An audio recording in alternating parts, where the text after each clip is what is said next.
एक अति सुंदर महिला ने विमान में प्रवेश किया और अपनी सीट की तलाश में नजरें घुमाई। उसने देखा कि उसकी सीट एक ऐसे व्यक्ति के बगल में है जिसके दोनों ही हाथ नहीं हैं। महिला को उस अपाहिज व्यक्ति के पास बैठने में झिझक हुई।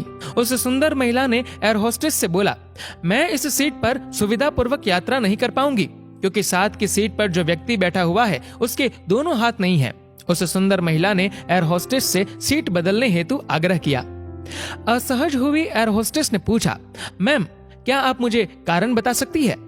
सुंदर महिला ने जवाब दिया, मैं ऐसे लोगों को पसंद नहीं करती और ऐसे व्यक्ति के पास बैठकर मैं यात्रा नहीं कर पाऊंगी। दिखने में पढ़ी लिखी और विनम्र प्रतीत होने वाली महिला की ये बात सुनकर एयर होस्टेस अचंभित हो गई। महिला ने एक बार फिर एयर होस्टेस से जोर देकर कहा कि मैं उस सीट पर नहीं बैठ सकती, अतः मुझे कोई दूसरी सीट दे दी जाए। एयर होस्टेस ने खाली सीट की तलाश में चारों ओर नजर घुमाई पर कोई भी सीट खाली नहीं दिखी। एयर होस्टेस ने महिला से कहा कि मैडम, इस इकोनॉमी क्लास में कोई सीट खाली नहीं है, किंतु यात्रियों की सुविधा का ध्यान रखना हमारा दायित्व है, अतः मैं विमान के कप्तान से बात करती हूँ, कृपया तब तक थोड़ा धैर्य रखें। ऐसा कहकर एयर होस्टेस कप्तान से बात करने चली गई और उसने जाकर पूरी बात कप्तान को बताई। कुछ समय बाद वो लौटी और उसने महिला से कहा, मैडम आपको जो असुविधा हुई उसके लिए हमें बहुत खेद है। इस पूरे विमान में केवल एक ही सीट खाली है और वह प्रथम श्रेणी में है। मैंने हमारी टीम से बात की और हमने एक असाधारण निर्णय लिया। एक यात्री को इकोनॉमी क्लास से प्रथम श्रेणी में भेजने का कार्य हमारी कंपनी के इतिहास में पहली बार हो रहा है। सुंदर महिला अत्यंत प्रसन्न हो गई, किंतु इससे पहले कि वह अपनी प्रतिक्रिया व्यक्त करती और एक शब्द भी बोल पाती, एयर होस्टेस उस अपाहिज और दोनों हाथ विहीन व्यक्ति की ओर बढ़ गई और विनम्रता पूर्वक उनसे पूछा, सर क्या आप प्रथम श्रेणी में जा सकेंगे?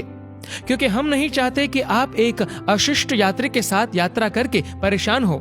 ये बात सुनकर सभी यात्रियों ने ताली बजाकर इस निर्णय का स्वागत किया। वह अति सुंदर दिखने वाली महिला तो अब शर्म से नजरें ही नहीं उठा पा रही थी। तब उस अपाहिज व्यक्ति ने खड़े होकर कहा, मैं एक भूतपूर्व सैनिक हूँ और मैंने एक ऑपरेशन के दौरान कश्मीर सीमा पर हुए बम विस्फोट में अपने दोनों हाथ खो दिए थे। सबसे पहले जब मैंने इन देवी जी की चर्चा सुनी तब मैं सोच रहा था कि मैंने भी किन लोगों की सुरक्षा के लिए अपनी जान जोखिम में डाली और अपने हाथ खोए, लेकिन जब आप सभी की प्रतिक्रिया देखी तो अब अपने आप पर गर्व महसूस हो रहा है कि मैंने अपने देश और देशवासियों की खातिर अपने दोनों हाथ खोए। और इतना कहकर वह प्रथम श्रेणी में चले गए। सुंदर महिला पूरी तरह से शर्मिंदा होकर सर झुकाए सीट पर बैठ गई। अगर विचारों में उदारता नहीं है तो ऐसी सुंदरता का कोई मूल्य नहीं है। दोस्तों, इस कहानी को लेकर आपकी क्या राय है नीचे कमेंट करके जरूर बताएगा। और अगर आपको ये वीडियो अच्छा लगा हो तो इस वीडियो को लाइक करेगा, शेयर करेगा ज्यादा से ज्यादा लोगों तक। और ऐसे ही और भी इंस्पिरेशनल वीडियोस के लिए सब्सक्राइब करें हमारे यूट्यूब चैनल को और फेसबुक पर फॉलो करें हमारे पेज को। धन्यवाद।